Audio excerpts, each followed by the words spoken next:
আসসালামু আলাইকুম, কেমন আছেন সবাই? আজকে মূলত আমরা যাচ্ছি ডাক্তারের কাছে। মানে আমার যে দাদা আছে, এই দাদা কিছুদিন আগে আমার ফুফুদের বাসায় অর্থাৎ তার মেয়ের বাসায় গিয়েছিল বেড়াতে। তো ওখানে গিয়ে খুব সুন্দর একটি কাজ করে আসছেন তিনি। তো সেটা হলো তার নিজের পাটাই তিনি ভেঙে আসছেন। তাই আমরা এখন তাকে নিয়ে ডাক্তারের কাছে রওনা দিয়েছি।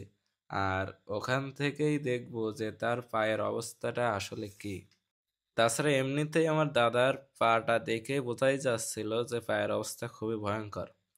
কারণ তিনি তার পা আহ, এক জায়গায় থেকে অন্য জায়গায় তো নিতে পারছেন না, সাথে তার পা তিনি মোট নাড়াতেও পারছেন না। মানে এক কথায় বলতে গেলে পাটা দেখে বোঝাই যাচ্ছিল পাটা খুব ভয়ঙ্কর ভাবে ভেঙে গেছে।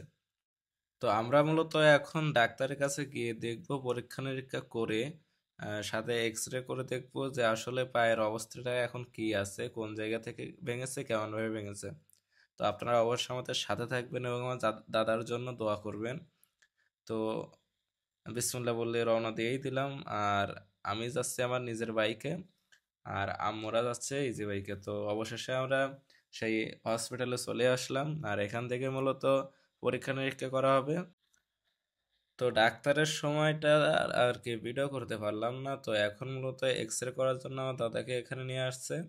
তো এক্স রে করে দেখবে যে আসলে পাটা কোথা থেকে ভেঙেছে, কোন জায়গা থেকে ভেঙেছে।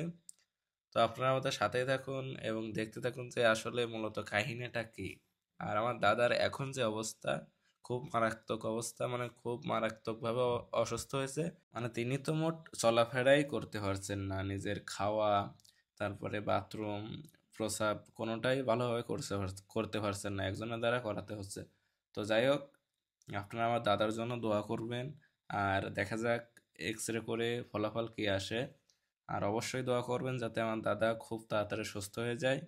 আর যেহেতু অনেক বয়স হয়ে গেছে, আর এই বয়সে এসে মানে এভাবে অসুস্থ হলে ঠিক হওয়ার সম্ভাবনা খুবই কম। আপনারা এখন দেখুন এক্স রেতে দেখাই যাচ্ছে এই যে ডান পায়ের হাড়টা ভেঙে এক সাইডে চলে গেছে।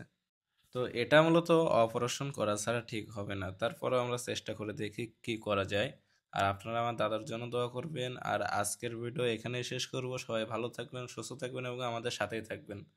তো সবাইকে ধন্যবাদ জানিয়ে আজকের ভিডিও শেষ করছি। আল্লাহ হাফেজ।